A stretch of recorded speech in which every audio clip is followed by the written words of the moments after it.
I've been pointing at you. I've been talking about Wild Bill's Auto Repair and Body Shop. I've been doing our lead in here, and then my mic wasn't even on. Sorry about that, everybody. But what I did start with, and I think you got to hear this, is my name is Paul K. Lemire. I was raised in a middle class family, and I think I'm qualified to run for president. And if you don't think I am, or if you don't know what the hell I'm talking about, then you have to start watching what's going on in the world, right? That's all I got to say to you. So we talk about Wild Bills, getting your car in there, getting it checked. I'm just doing this for video, everybody on radio, because I forgot to turn on my mic. I'm sitting here waving and doing everything, and my mic wasn't on, but it's on now. It's working good. But yeah, get your car checked out. Make sure you don't break down with this weather coming. We know winter's coming. Go get it checked out. And that was for my video, guys, because I screwed up. Just so that you know, thank you for tuning in, everybody. Thank you for watching the video. Subscribe. Hit the notification button, and give comments and give a thumbs up if you're watching it. Thank you for tuning in. Okay, let's get into it now. The weather's been fantastic. We love it. We're gonna get another week of it anyway, so that's a good thing. So let's start with the region today, right?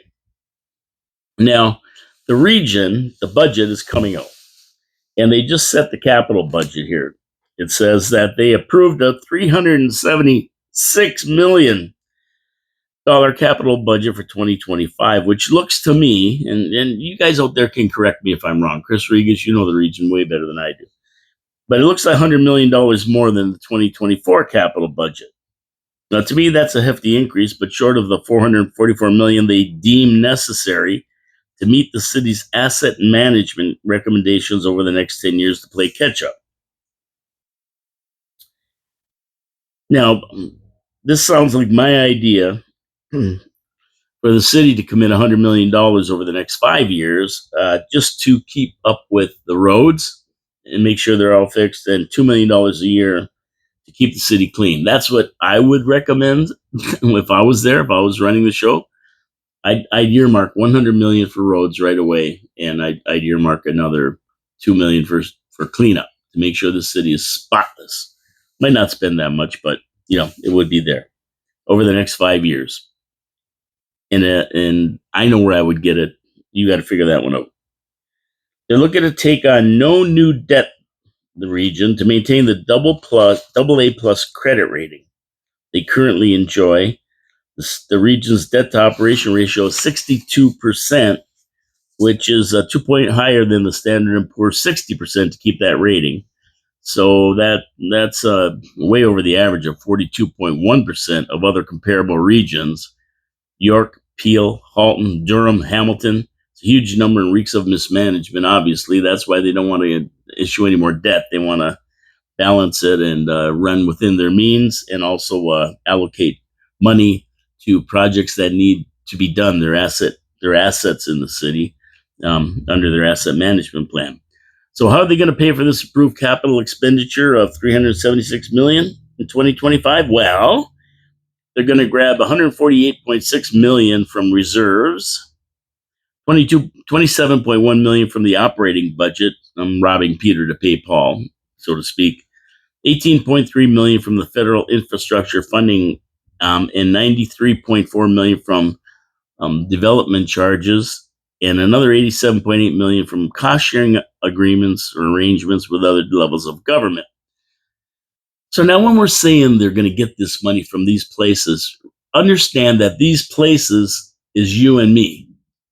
We are the places, other than development charges, but eventually we pay them anyway, because at the end of the day, we pay more for whatever they're developing and whatever we're buying or using or whatever. It's always comes from our pocket. Remember that. When these guys tell you they're going to tax corporations more, all they're telling you is they're going to tax you more. And you know why they're doing that? Because they don't want to tell you they're going to tax you more, so they're hiding it. We're going to tax corporations more. And oh yeah, corporations are just going to eat this increase in their tax rate? No, they're going to pass it on to the consumer in higher prices. They're going to recover that money. So when you hear this stuff, this is this is like harmonization. I love that word, harmonization. But this is just the biggest sleight of hand you ever saw. Like, yeah, we're going to charge corporations. We're up at the corporate tax rate to 28%. Corporations go, "No, I don't care what you do, man. Your car's going to be higher. Your food's going to be higher. Your whatever's going to be higher. Your thingamajiggy." I mean, it never ends up going on the corporation anyway. And all the money they say they're getting is from us. It's our money they're putting towards this. Now, the budget is not really the granddaddy of them, as the operations budget will add another $500 million to the number, and that's going to be taken a look at, decided on December 5th. You're going to find out how much both of these budgets are going to raise your taxes. Be aware this doesn't include other budgetary items that are dealt with separately, like water and wastewater. That'll dry up your bank account. And there was another 154.6 million last year, and it looks to be about 10% more this year. Waste management rocked in at $45 million last year, with transit coming in at a whopping 58.4 million, and expect those numbers to be higher in 2025 as well. So this is going to be interesting to see how much they nick us for. They're going to pick your knickers. Yeah. I have to get Chris Regas in to go through all this. He knows it better than I do. I'm just read this in the paper, and I think it was Bill Sawchuk who had an article in the Standard, about this, and we thank him for that. But I got to get Chris in to really go through this. December 5th is the day they set the tax levy. We'll wait for that announcement. So just something else going on at the region. And Chris and I, we always say when we're in the studio, if you don't hear anything from the region, they're planning something. They're planning to pick your pocket. That's how they work. You don't hear something, usually it's no news is good news. Well, in this case, no news is very bad news because they have time to think and plan stuff. Sticking in Niagara Falls here in the Niagara region, I heard that Councillor Lococo is having another town hall meeting on September 26th at 6 p.m. at the Chippewa Lions Club. So that'll be interesting. It should be a good one. She has had two others since the election 2 years ago, and they're both well attended, with local taxpayers airing their concerns about our city. And I went to both of them. What's really nice is that there's almost 100% participation from the audience. They have a lot of questions, and the questions range from the deplorable condition of our streets to the University of Niagara Falls to fireworks. Attendees there ran the gamut of concerns. I'd expect the next one to be about the same. One thing people were concerned about was safety. Do people feel safe in this city? And the overwhelming response was, and oh, no. They didn't. They didn't feel that safe. And when they asked the question, do you feel safe in the city? 35 of 38 people there put up their hands and said no. They don't feel safe in the city. I've been saying a long time that all a council has to do to be popular is give us good roads, a clean city, and a safe city. Pretty simple, the things that people cherish. Well, you never know. If Lori has time before the 26th, I don't think she will, but if she does, she might come in and say a few words about it. But if not, Chippewa Lions Club, September 26th, 6 o'clock p.m. Check it out. Go there. I'm going to go. I always go to hers. I like it. Now, speaking of town hall meetings, has anybody out there heard about what happened with Councillor Mona Patel with her town hall meeting on August 7th? I've yet to even speak to one person that's attended. Now, it looks to me like a Coast Guard chopper going by. It doesn't look like orange. It looks like Coast Guard. I don't think it's Department of Homeland Security. It looks like Coast Guard. I don't know what's going on in the river. Somebody take a barrel over or what? Every time something good happens, I miss it. But yeah, I haven't heard nothing. There's no coverage in the review. Not a word about Mona Patel's town hall meeting. It was held at the McBain Center Coronation Room at 6 p.m. for 2 hours. Did anyone out there in radio? Anybody out there in Radio Land or in Video Land? Did anybody go to this thing? Did she even have it? There's nothing in the paper about it. Usually there's something about Lori's that says what people thought and that. Ray Spateri is usually there. She also had another one the February after the election, but as far as I know, it was canceled due to weather, and she never rescheduled it. Like, if you went to this thing, let me know. I've been trying to find out what happened there, if anything, and what the results of this town hall meeting she had were. This meet and greet, she called it, at the Coronation Room at the McBain Center on August 7th. I haven't found one person to attend it. Did she have it? Or she's sitting there by herself drinking coffee? I don't know. I don't know. You know anything? Say something. If you know something, say something. Oh boy, I'm gonna be mayor. So Welland, let's go over to Welland for a second. Welland appears to be doing it right. The plan to get more doctors into the city is working like a charm. They've secured 2 more doctors for the city of Welland. Their recruitment strategy is to buy their services, which, what's wrong with that? I mean, there's a severe shortage of doctors in Niagara Falls. I know a lot of people who can't get a doctor, can't find one. They're not taking any more patients than ones here. So what they do is they offer money. Show me the money as an incentive, on which allots $100,000 to a doctor that moves to the city or takes over an existing practice in the city that the doctor is retiring from. The doctors have to commit to staying in the city at least 5 years to qualify for the money. I wonder how they enforce that. I don't know how they enforce that. What do they do? Give them 20,000 a year for 5 years, or give them the float up front, and then they got to stay for 5 years. I don't know what they do if they don't. Grab the 100 and run. But I guess if they're going to put 100,000 into an office and a practice, and patients are not going too far once they get settled in. But either way, I love the program. I mean, at least they're getting doctors. I mean, that makes like 9 doctors in 10 months for Welland. And we've hired like 2 this year. And with a flood of immigrants coming into the city, sucking up our services, we need a lot more now. You know, I know $100,000 is a lot of taxpayer money, but think about it. What's more important to people here, having a doctor, or pickleball courts, or a ghetto dome, or batting cages, or other crap that they have, or a cricket court? What's more important, doctors or that? If I'm going to take a mill, try to hire doctors, I'll take a mill and hire doctors before I'll buy any of that stuff. You know, there's priorities, ladies and gentlemen, priorities. That's what we're looking for. Why would doctors prefer to go to Welland? This is the part I don't get. Why do they go to Welland? Well, because of the money. I mean, think about it. If they could come to any city and everything being equal, Niagara Falls is just beautiful. You got the falls, you got everything here. I mean, it's just a great city. It's a great incentive, but you know, money trumps everything.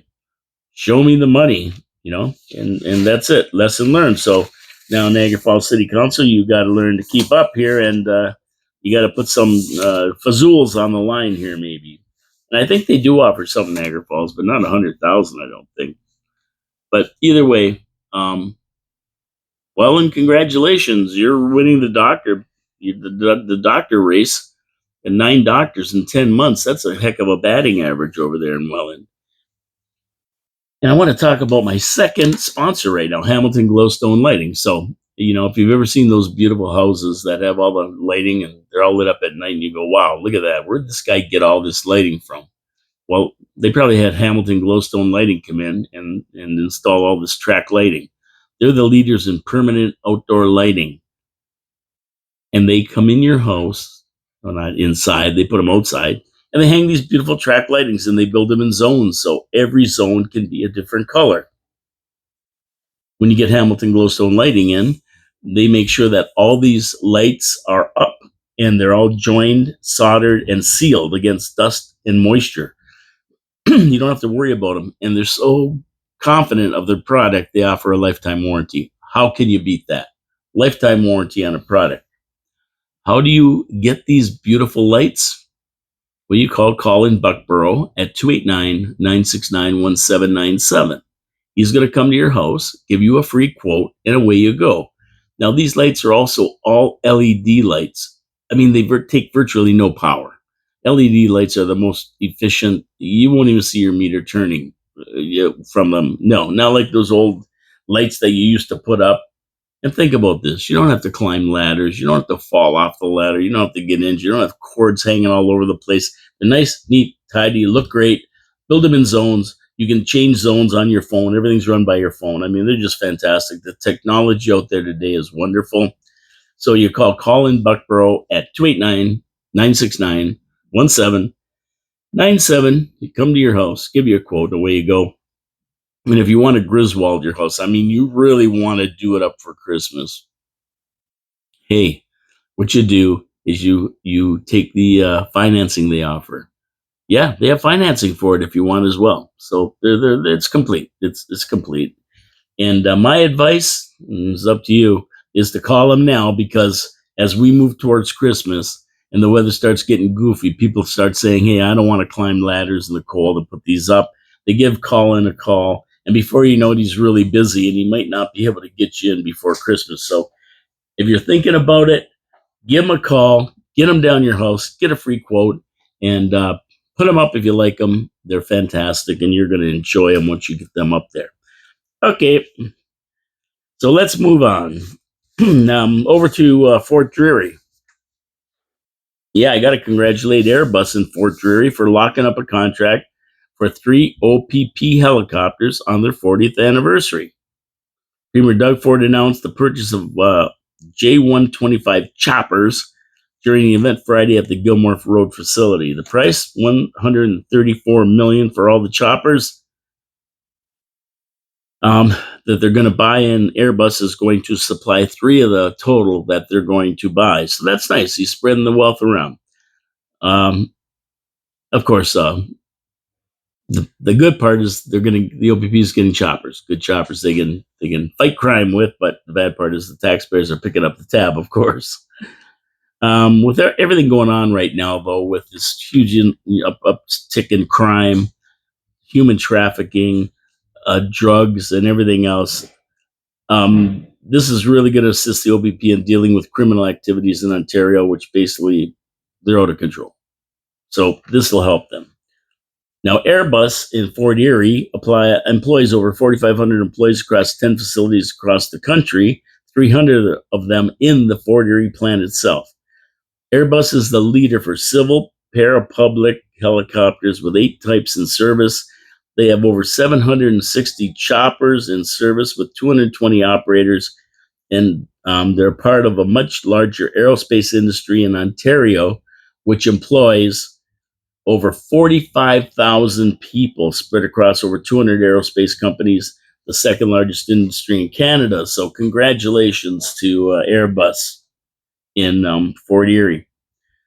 Now, Niagara Helicopters, the company that runs the tours over the falls, has announced it will replace its entire fleet, and that 6 new Airbus choppers will be flying over the falls by the fall of 2025. So look for these new ones. Hopefully they're a little bit quieter than the other ones, because sometimes they do make a racket and drive you nuts. Anybody who lives down by the falls in that area they're probably out of their minds from the noise, because they can be a little bit noisy, those choppers. So congratulations to Airbus on its 40th anniversary. Here's the 40 more. Thanks to Reese Pateri for the great story in the review. Check it out at Niagara Falls Review.ca. That's where I go to get all my stories, and I subscribe because they do have good stories about what's going on in the Niagara Falls area and across the world and country, for that matter.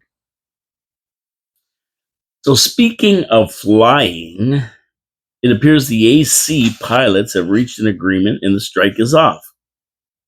Those tickets you are worried about, don't rip them up. They're going to be good as gold. If you remember last week, I was talking about the strike that was going to be started tomorrow. But I thought they'd settle, They usually do. Apparently, the largest airline in Canada reached a new tentative agreement on Sunday with the pilots union, holding it hostage for a 40% increase, and have now signed a new 4-year collective agreement with terms to be announced after the agreement is ratified by the members. So, no matter what they tell you, they still got to go back to the members. And last time they said 25%, and the members said no. I mean, there's 5,200 pilots. And they figure it's going to be completed, this deal, by the next month, and they'll sign it, and everything will be honky donkey, dinky donkey. Um, so we'll see what happens here. I think they'll ratify it, though. They don't, they don't want, they really don't want to go off work and strike. Who wants to do that for real? But they want a fair wage for what they do, and they want to be equal to their American counterparts. And they got a 40% raise, so that's why they're looking for a 40% raise. We'll see what happens. Air Canada pilots are paid more than any other pilots in Canada, more than the other ones, and they're going to get a much sweeter deal when this thing is finally ratified and signed. So things are heating up in the Middle East again. Yeah, the Middle East, right? The Aryan sirens went off early Sunday in Israel when the crazy Houthis fired a missile into central Israel. There were no reports of major damage or casualties, but it had people running to shelters in the Ben Gurion airport. Usually these missiles fired by the Houthis, a proxy group of terrorists funded by Iran that operate out of Yemen. They usually get intercepted before they can cause any damage, but this one slipped through the Iron Dome and did crash in Israel, but didn't do any damage. Hashim Sharif al-Din. Oh yeah, he's the spokesperson for the Houthis. He said Yemenis will celebrate the birthday of Islam prophet Muhammad while the Israelis have to hunker down in shelters. So he's taunting them. He's taunting them, say, "Well, we're celebrating the birthday of Islam, the prophet Muhammad. You guys are going to be in bomb shelters." And we know the Houthis regularly attack commercial shipping in the Red Sea, causing tie-ups with the Suez Canal. And a lot of shippers are taking the business around the southern tip of Africa to avoid using the Suez Canal because the Houthis and in the Gulf of Aden, thus delaying important deliveries of goods to Europe and North America by weeks or months. And of course, that time is money. It costs us more for goods, and that's the end result. The checkout counters ring up just a little bit more every time one of these outfits start trouble. The Israeli military also said, in addition to the Houthis' attack from the south, about 40 projectiles were fired from Lebanon at northern Israel early Sunday, with most being intercepted or landing in open areas.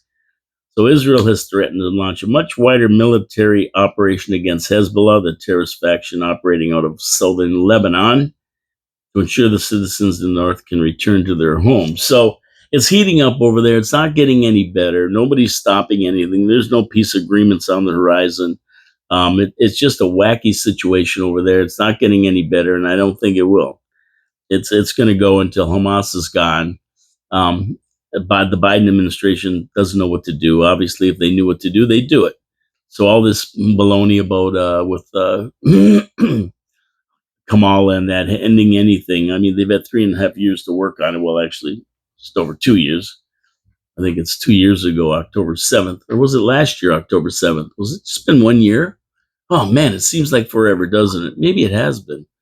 Whatever, but they haven't stopped it, and it doesn't look like there's an end in sight right now. So, yeah, I think it was a year ago, and I think we have to watch October 7th on the 1 year anniversary, because if it is, I mean, that anniversary, there's going to be something going on. There always is. A couple dates you always have to watch: September 11th, which has gone by, and now this October 7th date. So let's say this: another one bites the dust.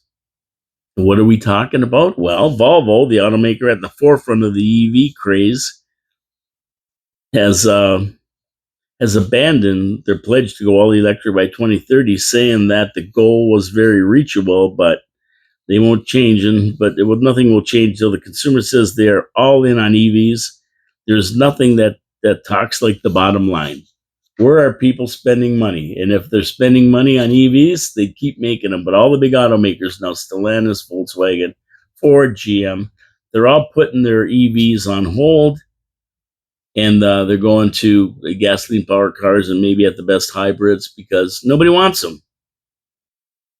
I mean, nothing trumps the bottom line. Attack them at the pocketbook, they fold on these wacky schemes quick. So all these car companies said they're going to go all electric, which Kamala wants in the States by 2030, or even dates sooner than that. They're learning that nobody wants them. So that's Ford, GM, Stellantis, VW among the companies, and now Volvo. And, the rest are going to find out. Anybody who's pushing them big time, other than, say, the Chinese, are going to find out that, hey, it just doesn't fly. I think they've reached their saturation point. The people that bought into the EV craze already have them, and the market's done for now. So there's a whole other group of people who want to buy them.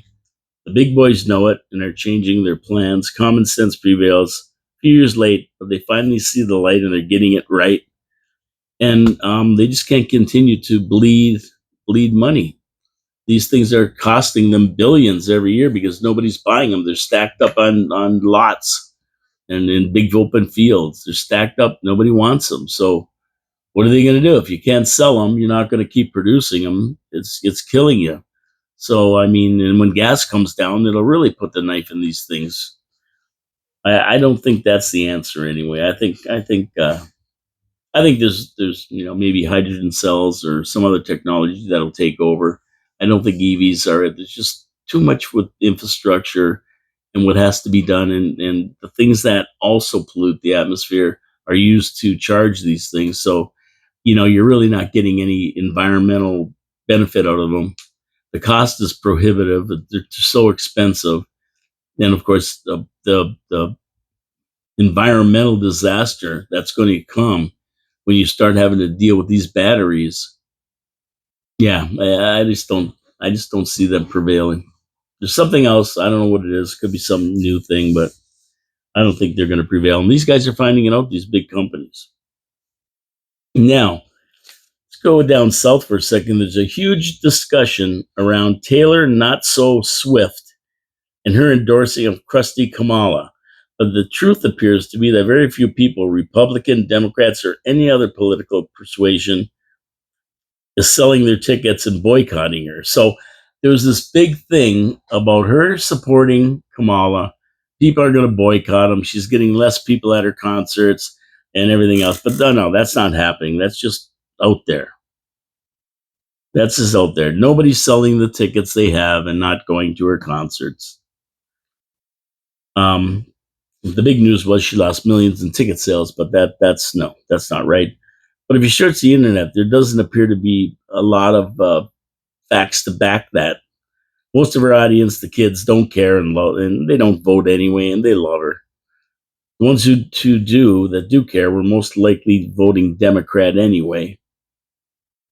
She espouses views that reflect the left-wing radical agenda of the two goofballs like Kamala and Waltz.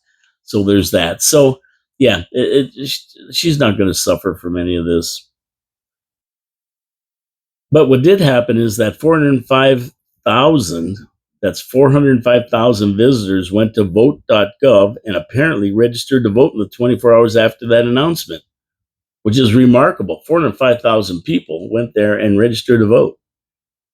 That's an interesting fact, and I believe it. I mean, she's got 1 billion fans. I don't know how many, 230 million fans on X or whatever. So those kind of numbers don't surprise me that these people would go because she says to vote for Kamala. They go register. So, but really, this disconnected billionaire celebrity certainly does have loads of fans, and they'll do whatever she says. A lot of them, they're pretty mindless, really. Even spend thousands of dollars on tickets to hear her belt out her songs based on bad decisions with choosing men. So somebody who has bad decisions, makes bad decisions all the time, is telling you to vote for Kamala, another bad decision. So, I mean, there you go. There you go. None of this affects her, obviously. I mean, open borders, higher prices for food, utilities, gasoline going up 40%, 2 wars in the world, extreme gang violence in American cities due to the open border policies of the Harris administration. None of this affects her. She's a billionaire. She lives behind 8-foot walls. She's guarded 24/7 by private security. You think any of this affects her? She don't go grocery shopping. She don't care. The queen of bad decisions. Yeah, definitely someone to listen to. Not But you know what?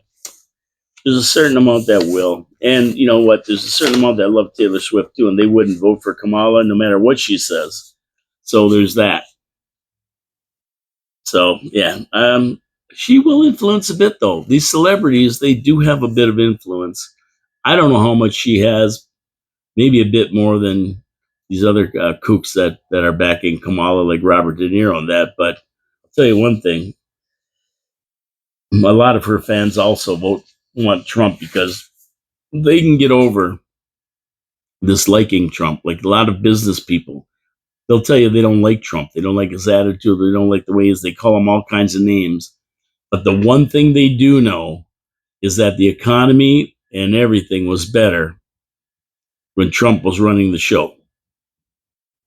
They know that. They recognize that fact. They will swallow his characteristics, character traits that they don't like and vote for him in the voting booth because they know he's good for the country and good for business. So, yeah. So when you see these business guys yelling and screaming about him, take it with a grain of salt. They're not worried about who's president. They're worried about the guy who's going to do the best for them as president, and it isn't Kamala. She believes in open borders, price controls, and all kinds of other bad economic decisions that are going to cost the taxpayers and are going to cost big business and higher corporate tax rates, stuff like that. Okay, what are we moving on here to? Sacre bleu. There's another eclipse happening tonight on the full moon. How about that? We can't get away from these eclipses. They're happening every 4 months. The last one was so successful. But I don't think it will draw 1,000,000 people this time. um, Come to think of it, it didn't draw 1,000,000 people last time either. For you eclipse junkies, there's a partial lunar eclipse tonight, and a teeny tiny part of the moon will be obscured by the shadow of the Earth, which is called the umbra. Did you know that? It's called the umbra. I wonder if umbrella, yeah, umbrella comes from umbra. But only a part of the Earth is going to be in the umbra. The rest will be covered by a secondary shadow, a penumbral shadow, it's called. Yeah, which is hard to see because it's so faint. So part of the moon's going to be covered by the umbra. That's the dark part you're going to see. The other part you're not going to see. Barely viewable, just like a shadow. And that's going to happen about 10:13 tonight, starting at 10:13, ending about 11:16. Check it out if you remember. I mean, I can look through my front window and see this. The moon's sitting right in my window. I can just watch it from there. I don't even have to leave the couch to see the harvest moon being faded by the Earth's shadow. Yeah. Who wants a bet? I'm going to fade your bet. There you go. So if you're into eclipses and that, tonight's the night. Take a look out the window. Go outside for a little while at around 10:15, and you might actually get a view of this little umbra. So staying down in the south, there's a lot of new facts coming out about the Trump assassination attempt, and believe me, it stinks. It stinks to high heaven. Now, the mouthpieces for the Secret Service were on TV last night, and they were pitiful, patting themselves on the back for stopping the attempt before the guy got his shot off. But the reality is much more sinister. Some more information is coming out about the shooter. And I'm not even going to mention his name. Who cares? Guy's a nut. These guys do stuff because they want to get their name on the news and everything else. So the more that we don't mention it, the better. Who cares? But he was arrested in 2002 for having a 3-hour standoff with North Carolina police while wielding an automatic weapon. Of course, that's totally illegal. And according to a report from the Greensboro News and Record, this guy was arrested and everything. And they also say he's had over 100 charges against him and arrests. Now, how is a guy like this not on an FBI or Secret Service watch list? How can he just wander around? Now, this guy should be on a no-fly list. He was living in Hawaii and he flew to to the United States. But he also flew to the Ukraine, back to Hawaii, to Florida, no problem. And we said this yesterday, where'd the guy get the gun? He didn't take it with him, didn't bring it with him from Hawaii. You have to wonder, he's wandering around all over the place. And with impunity, he can wander around. And I don't know if he's using fake passports or whatever, but he seems to have no problem going to the Ukraine. And we're going to tell you a little bit about that in a minute here. So I have to wonder, who is this guy and what are his connections? Guy's got over 100 arrests and encounters with police, and he's still able to get a gun, and he's still able to fly all over the country. There's no watch on him or anything. Wow. The newspaper also cited a Facebook post dated December 23rd, 2023, in which the shooter portrays himself as something of an agent for soldiers for hire who are willing to fight in Ukraine, touting his connection to foreign soldiers and claiming he fought for the Ukraine for several months in 2022. Well, this plot really thickens here. I mean, what the heck is going on with this guy? It's just amazing he can get away with this. So when you look at the timeline of events and that, this guy was sitting there for 12 hours in the bushes. Yeah, he had sat there for 12 hours waiting for Trump. Now, number one, how do you know Trump was going to be there? But there's a lot of questions. So my questions again there's more questions from yesterday. Is who's on the inside tipped this guy off as to the golf game? It was planned at the last minute. The guy got some intelligence from someone. Who is this guy? Who is his contact? And how can he get that kind of information? And now that we've known this guy was sitting there for 12 hours, why didn't the SS patrol the outer edges of the golf course, especially along that part of the course that abuts the street and is a prime location for photographers to shoot pictures and videos of Trump or any other thing they want of any celebrities that are there golfing? And this is a famous golf course. I mean, that spot is as dangerous as the roof in Butler, PA, only 130 yards away, and they failed to secure that as well. Trump got clipped by a bullet. Now, after that first attempt on Trump's life in Butler, security was supposed to be beefed up using drones and other technology, as well as providing more agents for Trump. Where were they? Why weren't they setting up a perimeter and patrolling the streets either by foot or by surveillance?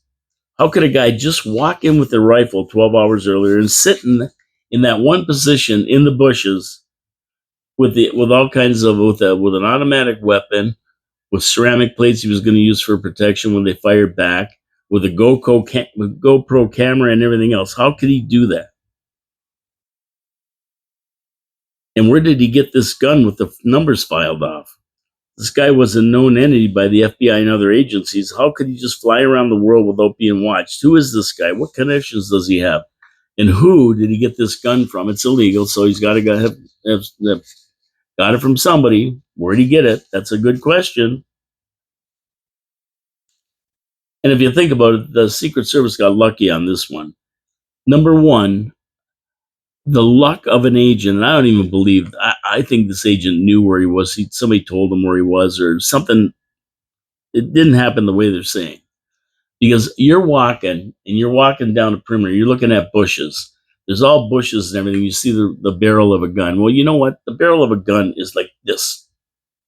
It's so small, it's black. It's in bushes hidden. How would you see this? That this is almost incredible. And he shot back at him, and then they got extra lucky because the guy could have got away clean, but some citizen who just happened to be in the right place at the right time took a picture of the car and the license plate. Or this guy would have got away and nobody would have ever found him. So when you look at this stuff, I don't know if you believe in coincidences or not, but this is just too much to believe. And the guy didn't get a shot off at Trump. Who knows if he was even there to shoot at him? I don't know what he was doing there, what he was up to, but he didn't get a shot off. The Secret Service shot back. He ran away, jumped in a car. Some citizen just happened to be there, and took a picture of the car and the license plate. I don't know, man. This stinks. This stinks. And I don't understand how this guy spotted this rifle. You look 50 yards away into bushes in a fence. Are you going to pick out a rifle barrel? No. So I don't know what's going on. There's something going on, but I don't think we're hearing the whole story. And it's not going to end here. There are a lot more questions than answers right now. And the Secret Service director should be fired, just like the last one after Butler. Obviously, he is not qualified to do the job. And they're patting themselves on the back like this was a big success, but it wasn't. This guy managed to get 300 yards from Trump with a high-powered rifle, an automatic weapon with a scope on it. And Trump's son's a big hunter. He said, "This is child's play. My 14-year-old kid could pick somebody off at 300 yards with a new rifle and the new technology and telescopes." So, yeah, how did this guy get that close? For 12 hours, just sitting there. Nobody found him. Nobody saw him. No. And this was something that Trump decided last minute. It wasn't on his agenda, so the guy didn't know he was going to be there unless somebody told him.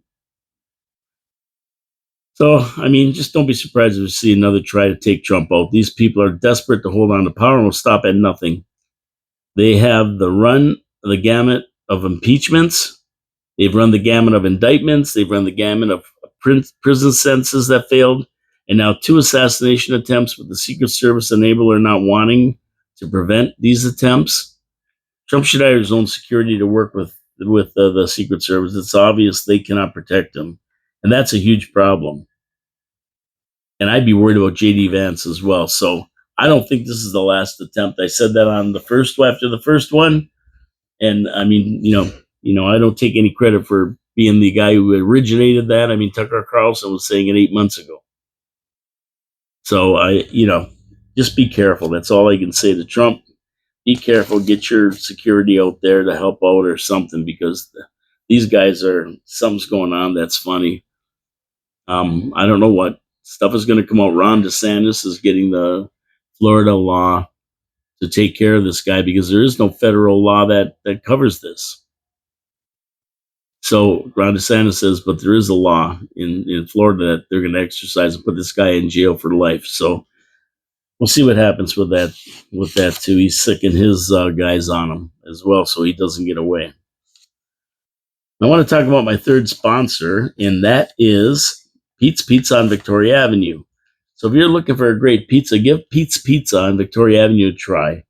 They're very good. They use an old Italian family recipe from the Mancini family. Reno Mancini owns the franchise, so they've adopted his sauce and his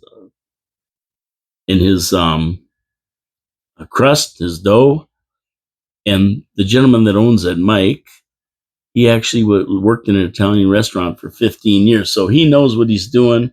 He mixes the mozzarella with brick cheese the way it should be done. He cooks the pizzas perfect, and it's a good pizza. But that Pete's Pizza on Victoria Avenue doesn't stop there. They have subs, poutine, panzerotti, weekly specials, combos, you name it. They got anything you could want. Now, right now, this is the 40th anniversary of Pete's Pizza being in the Niagara region, with the first store on Ontario Street in St. Catharines opening up. Reno Mancini opened it up. And they're offering at Pete's Pizza on Victoria Avenue 2 medium pizzas with 3 items for $25. I don't think you can miss. That's a fantastic price for 2 3-topping medium pizzas. And they've extended their hours until midnight on Sunday to Thursday and 2 a.m. on Friday and Saturday for you late night snackers who just want to have a little snackaroony before you go to bed. Well, they're open for you. And I'm going to tell you, there's not a lot of businesses that are open after midnight in the city, maybe even after 10 or 11 o'clock, especially pizzerias. So go down and see them. Their 40th anniversary runs to the end of the year, that $25 special. Just give them a call, 905-374-2222, or order online at petespizzavictoria.ca to place your order. Your pizza awaits you. And tell Mike Paul from Your City Your Voice sent you. He'd be happy to hear that. And we thank our sponsors, all of our sponsors, of course, for sponsoring the show. That's how we get our show to you every day and pay the bills. So the MPs are returning to Parliament Hill.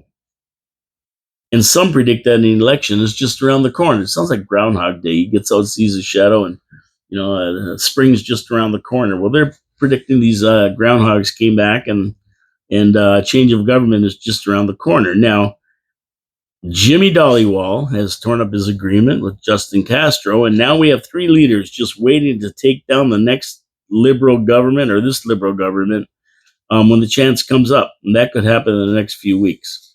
Pierre Poilievre kicked things off by asking Justin Castro to call an election immediately.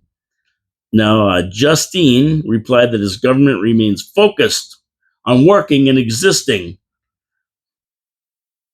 in the existing parliament to pursue policies like affordable childcare, a national school food program, and dental coverage for lower income Canadians. Yes, he wants to continue the parliament, and he wants to keep on working, focused on breaking Canada. Oh, no, I didn't mean that. No, not breaking Canada. Other stuff. He asserted that Pierre Poilievre was pushing for an election because he just cares about himself and his own political interests. I think most of the people who are running for any position do that, right?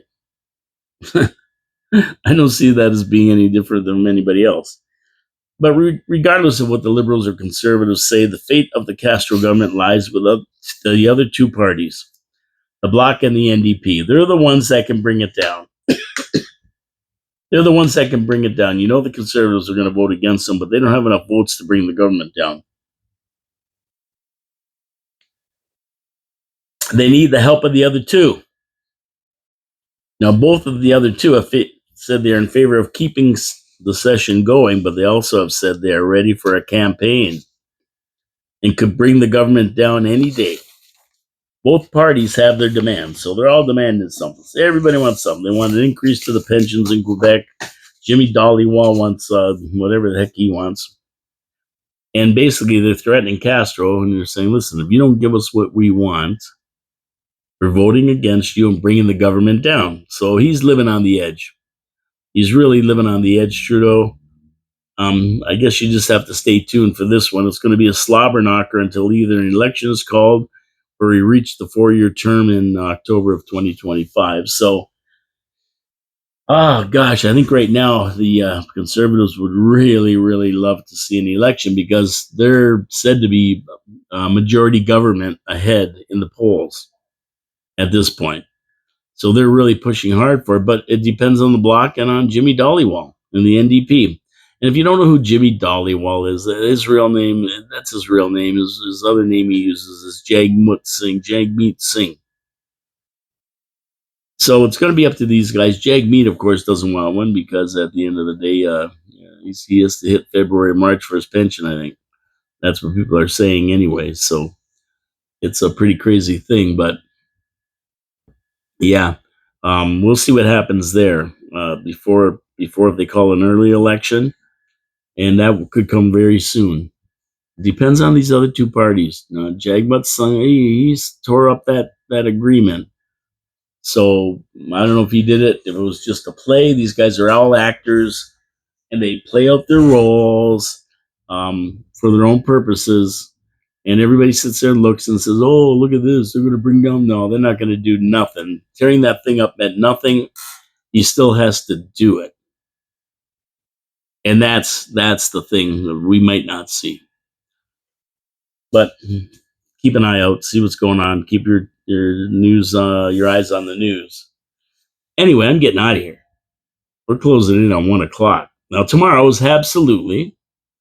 We're going to be here, all Habs, all show. Me and my co-host John Fillion. And then I'm off on Thursday and Friday, coming back Monday, September 23rd with Manic Monday. So yeah, I'm out of here for a couple of days. I might do a video from wherever I am, but I'm going to places unknown. But maybe I will, maybe I won't. Who knows? Who knows right now? I don't know. But yeah, I'm out of here. So Thursday and Friday, no show. Brandy is going to start her show early, I believe, on Friday, because I'm not going to be here.